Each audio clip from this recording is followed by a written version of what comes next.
অনেকেই বলেন কোনো সম্পর্ক যদি যাওয়ার হয় তাহলে যাবে, আর যে থাকার সে থাকবেই। না, এটা বোধহয় সম্পূর্ণ ঠিক নয়।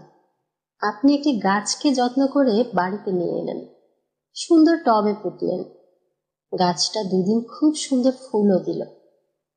তারপর ধীরে ধীরে আপনি নিস্পৃহ হয়ে গেলেন, আর যত্নটুকুও করলেন না, সামান্য জলটুকুও নিজের হাতে দিলেন না।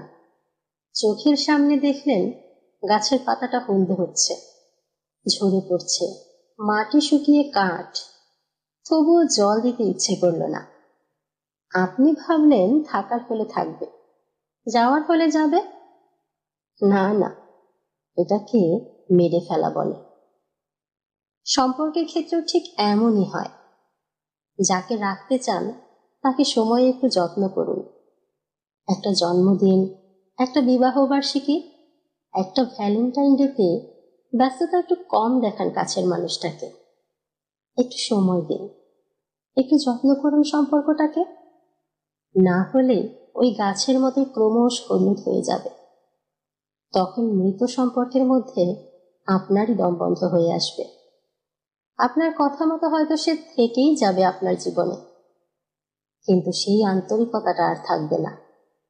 প্রতিটা সম্পর্ক যত্ন চায়, নরম প্রশংসা চায়, একটু মনোযোগ চায়, একটু বেহিসাবি আদর চায়। এগুলোকে ন্যাকামি বলে ব্যঙ্গ করবেন না। সবাই যান্ত্রিক হতে পারে না। যাবে আর কোথায়, থেকেই যাবে।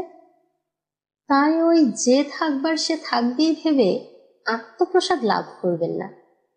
ওই থাকাটা অনেক সময় ইচ্ছার বিরুদ্ধেও হয়। তাতে না থাকে প্রাণ, না থাকে মন। একতরফা ভালোবাসতে বাসতে অন্যদিকের মানুষটা কিন্তু তখন পরিশ্রান্ত। দুই তরফের আগ্রহ দরকার হয় একটা সম্পর্ককে সতেজ রাখতে।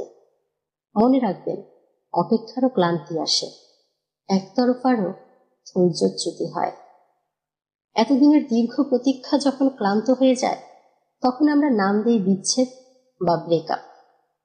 তখনই হালকা চালে বলি, যে চলে যাবার সে যাবেই।